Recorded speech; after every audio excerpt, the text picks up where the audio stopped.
Hey friends, I want to talk about Ruslana Korshunova again, the beautiful Russian Rapunzel. I haven't been able to stop thinking about her since I realized that she was actually taken to Epstein's Island just 2 years before she flew off of that New York building in a supposed self-unaliving.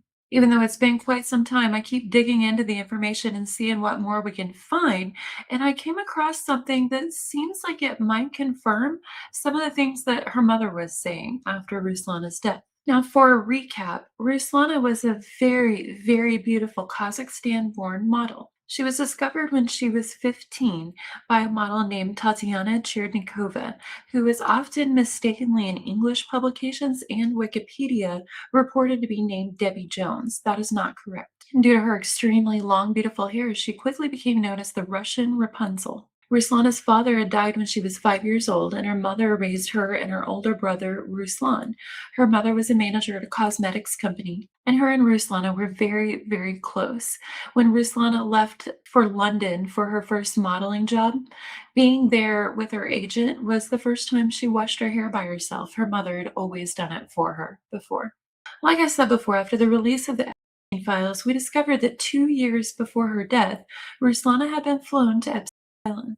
We also learned that she experienced DV from a previous boyfriend, alleged to be Mark Kaminsky. Her social media posts at that time appeared to be very depressed. Of the specific island that Epstein flew Ruslana to might not have been Little St. James, because in 2006, which was the year Ruslana was taken there, Epstein had a conference of sorts with a bunch of scientists, including Stephen Hawking and many others. I don't know if this was the event that Ruslana was brought to or not, but in the 2 years after that, she seems to have experienced a lot of problems. She joined a Russian self-help cult named Rosa Mira, or Rose of the World. It was based off a 1980s self-help company called Lifespring, which was quickly outlawed in the United States because of their destructive practices. A reporter who went undercover in Russia to join Rose and Mira had to undergo months of therapy to undo the experiences he had there. Now, the Rose and Mira associates reported that Ruslana would become wildly animated at the sessions. These sessions were where people in the cult were encouraged to share their darkest secrets and re-experience the trauma in front of a lot of people. And apparently, Ruslana was one of the biggest sharers. One of the known effects of programmings of this type in mental and emotional ABUSCs of this type is wild swings of mood from elation and euphoria to deep, deep helplessness and hopelessness and depression. Rosamira is very, very cold about people who go into depression. And when Ruslana's Rosamira coach was asked about her, they literally said, and I am changing one of their words to a phrase that means the same thing in order to stay within YouTube's policies. The coach said, sometimes it's better for people to take themselves out of life if they can't change, implying that if Ruslana intentionally chose to fly off that building to her death, that it was better because it meant that she wasn't good enough for their cult standards. She couldn't change the way that they wanted her to, in my opinion. What do y'all think, friends? Another leader and coach of the Rosamira cult was rumored to have had an affair with Ruslana while advising her. He said whenever she died, she was upset about her love life and her finances, and she called him needing to borrow money. Now, this is very key, friends. He said when she died that she needed 10,000 rubles, which would have been about $400 of American money at that time. And he said that amount would have saved her. He's been completely unable for reporters to reach him, from what I understand, for any more statements since then. But I am really, really curious to know what exactly he meant by that and why on earth didn't he just give it to her? From what I've seen on articles about him, he was living a serious high life based on his earnings from the Rosamira cult and no telling what else, running around in very extravagant sports cars at vacation villas and things like that. And Ruslana was someone who was getting very big modeling deals. I can't imagine anyone seeing her in distress for such a small amount of money and having it and thinking that she wouldn't be good to lend it to. It's really strange. Ruslana's body was found in the street almost 30 feet away from the edge of the apartment building, which is very unusual for people who choose to jump in that fashion.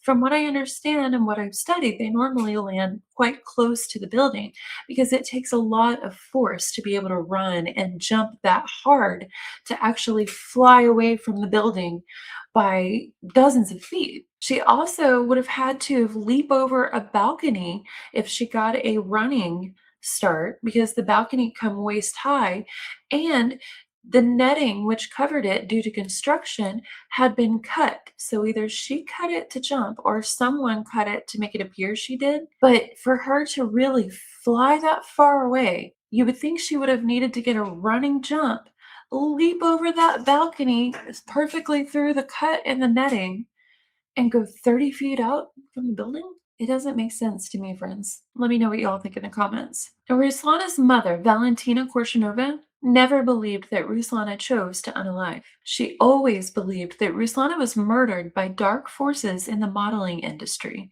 and she claims that Ruslana told her that her agent was stealing from her and that she sued him. Now, I haven't been able to find evidence of Ruslana suing her agent before her death. That doesn't mean it didn't happen. It just may not have been public knowledge, and the court documents may have been purged since it was almost 20 years ago. I get that response sometimes whenever I turn in FOIA requests that I'm sorry, records that old have been purged. Different court districts in different states have different retention laws.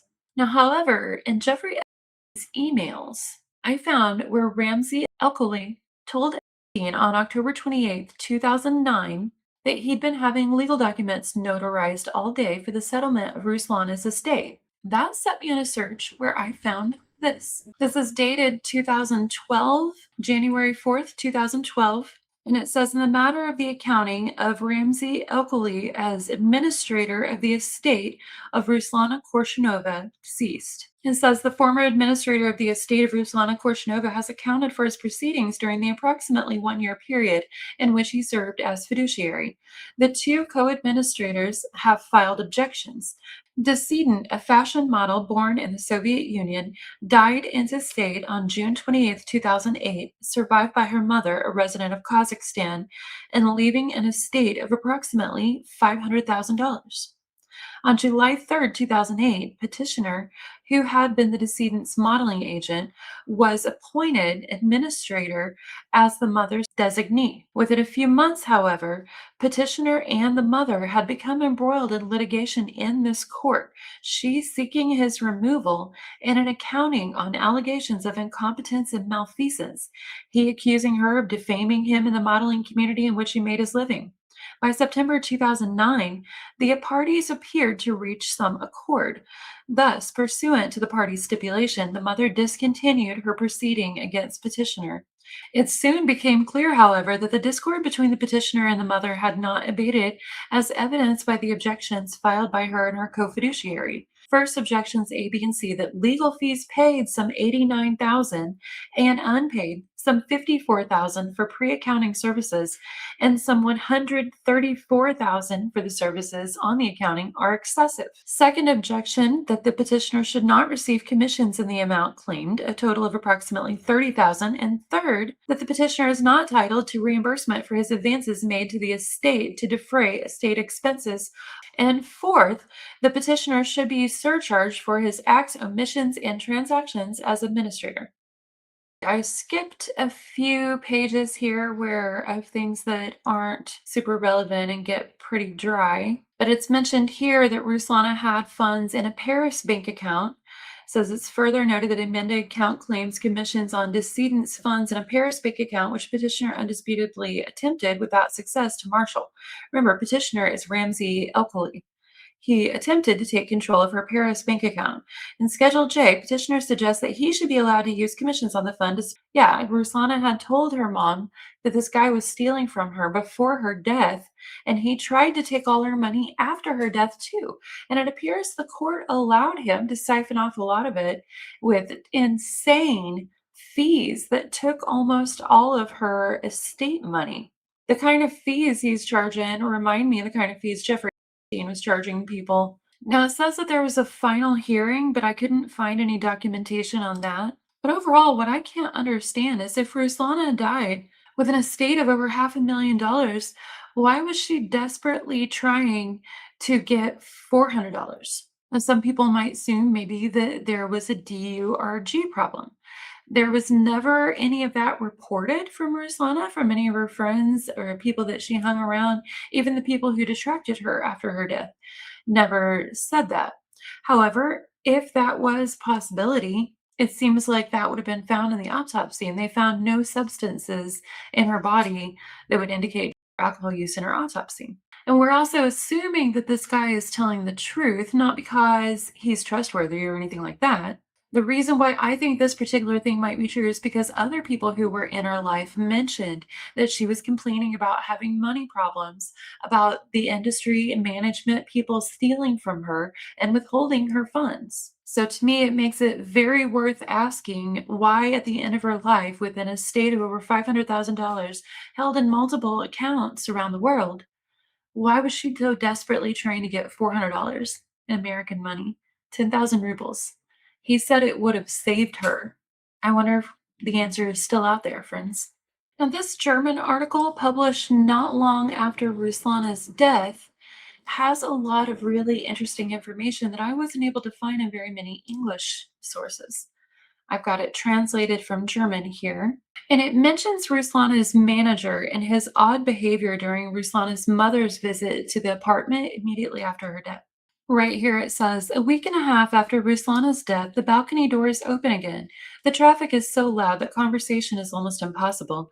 On the sofa sit Ruslana's ex-boyfriend, Artem, 24, her best friend, Kira, 23, and her manager. The manager, in his late 30s, he won't say his exact age, is accompanied by a silent model and is on his phone. He doesn't want his name in the paper either. A dead model isn't good for business. I'm pretty sure that's Ramsey Elkoli. That's allegedly, that's just a guess, friends. Let me know what y'all think. Says Kira has crossed her long legs and is leafing through one of Ruslana's books. She would have liked to be a model too, but she's not as beautiful as Ruslana was. Now she works as an apartment real estate agent. Ruslana was afraid of heights. She didn't even smoke on the balcony. So again, going back to this manager guy, won't say his exact age. He doesn't want to say his name. He's accompanied by another silent model. Just sounds sus to me, friends. But then listen to this. Then we get to a part of the article that I don't find in any other English articles about Ruslana. It's an interview with her friend, Katerina. It says Katerina sits at a long wooden table in a Belgian restaurant near Union Square in Manhattan. All the major New York modeling agencies are located within a few hundred meters of this area. Among them is Maryland, the agency Ruslana worked for in the first 2 years in New York. She also works as a model, and she also started at 15. Katerina knows Ruslana from their old shared apartment in Brooklyn. Ruslana was under contract with Pantene hair care products, Dior makeup, Paul Smith, DKNY, and Moschino. Not a bad start. Katerina was once at that point too, but she couldn't go any further. I'm 25 now and consider myself a survivor of the business, she said. She only models occasionally now and is trying to launch a clothing line on the side. When we start out, we're children who look like adults, says Katerina. So you shouldn't be surprised if we react like children. Ruslana was a child, shy and always a bit more serious than everyone else. Now, from this article, we got a name of one of Ruslana's friends that I personally hadn't heard of before, Kira Titanova. She was also from Almaty, Kazakhstan, like Ruslana. Kira seemed kind of defensive of Ruslana's choices, and I found it strange because she said that she'd also done the same self help course with Rose of the World in New York and seemed like it wasn't a problem.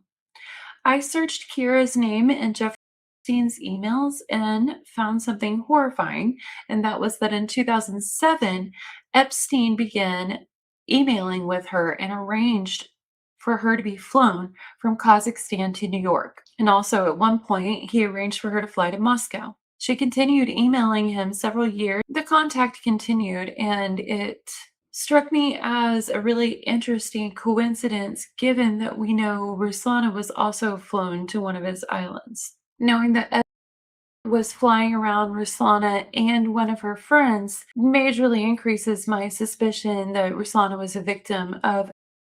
And I want to read something from a blog called The Lost Girls that was written about Ruslana and has a quote from an unnamed friend. I suspect it might be Kira, but that's just a suspicion. Okay, this picture shows Ruslana and one of her friends goofing around. I'm not sure if this is the friend quoted. The blog says money was scarce at this time and modeling gigs were few and far in between. A friend of Ruslana's from this period describes how, and then we go to the quote. In Paris and Milan, there'd be these dinners. Rich men would pay to come, and we could join in for free. Ruslana and I would go. It would be our only chance to eat. The men could tell we were not like that. We were dunces, the one who went to bed early. The article says, in other words, they didn't put out look but don't touch.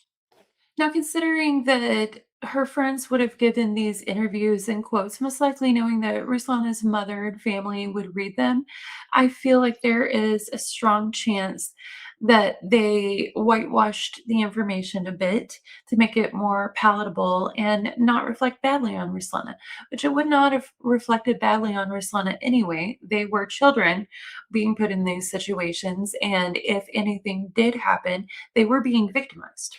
So to me, it just seems quite suspiciously probable that things did happen. And those dinners with the rich men are probably where they first made contact with people like Epstein and Ramsey Eppley. Now, there are no emails between Ruslana and Epstein that I can find, just an email from one of his handlers asking if they should send Ruslana the white underwear that they bought her for her time at the island. And Epstein says yes. Was Kira there too? We don't know. The emails between her and Epstein seem, like I said, friendly, flirty, not quite as intimate as other people, but it does appear she asked him to pay for her school for a time period, and he did. And this was after Ruslana's death. Now, for a billionaire whose entire shtick was manipulating women with his money, Epstein was weirdly miserly with them sometimes. Like he would offer to pay for stuff and then make them account for each bit of it. And if there was one thing he didn't like, chew him out and imply he might kick him out on the streets. So with all this information, I can't help but wonder if Ruslana was not doing the things that he wanted her to, and the people in his circle wanted her to. She was making her own money and stacking it up, and that was giving her all this independence to feel justified and to make her feel able to refuse whatever she wanted and do her own thing. Was her money being restricted from her and kept from her in order to make her more compliant? I don't know, friends. I have so many questions. But I don't feel like it's as simple as Ruslana was depressed and lonely and decided to fly off that building. I just don't. I'm reminded of a quote from the late great Virginia Giuffre. May she rest in peace. She said she moved up in Epstein's world really, really fast because she did everything Epstein and Ghislaine wanted. Ruslana was only taken to the island once and seems a bit headstrong. Did she refuse to do what they wanted? Didn't like it whenever women started getting old enough to be independent. Was Ruslana deemed all risk, no reward by someone who considered beautiful girls a commodity? They were endless supply as far as he could see. Jeffrey made a lot more trips to Almaty, Kazakhstan after Ruslana's death, and him and Ramsey Elkely continue to talk about her a lot in their emails and share old pictures of her. Okay, now on this one, I can't find the section that has the first part of this email, but Ramsey tells Jeffrey that one of his model girls dyed her hair brown, and Jeffrey's upset. He says, why? Ramsey Oakley says, I guess because she's from Oklahoma and already 22 years old, so maybe she thinks she's part of the creative process. Camilla is missing her boyfriend and telling me about it all the time. Not sure how much longer I can take it. I can't kick her out. I did that a few years ago and she never let me hear the end of it. Might leave for Europe. It says, put her back in the model's apartment and tell her you have a girl coming. She needs a dose of reality. Ramsey says, agreed. These people are crazy, friends. Now, back to Ruslana. I can believe that feeling controlled by men like these and experiencing DV and all of this loneliness, heartbroken, could lead someone to depression that could be severe enough to lead to self-unaliving. However, I can't reconcile in my mind how far she was from the building, how she ever could have leaped over that balcony rail and perfectly through the cutting, enough to launch herself that far across the street. And it also seems that every man who entered Ruslana's life at any point from manager to guru had to date her at some point. And as she was young and naive and very beautiful, she may have seen things that they didn't want her to reveal. And we also know from the friend about, these dinners that they went to with rich men. The things that she could have seen could have had to do with Rose of the World organization, Ramsey Oakley, or any one of those organizations. The fact that Kira stated she did a similar self help course with Rose of the World in New York made me wonder if Epstein has ties to that cult in New York in some sort of underground way. Because I can absolutely see him using tactics like that in actual cults to break the spirits of the girls he wanted to abuse. So, what do y'all think happened, friends? I'm going to keep researching because there are still little nuggets out there, and it just really bothers me that no one ever seemed to actually get to the end of the real story of what went on in Ruslana's life and led to her death. So, I hope y'all enjoyed this deep dive with me. And if you have a feeling about Ruslana, please let me know in the comments, and we'll go out with a palate cleanser. I hope everyone's having a good day.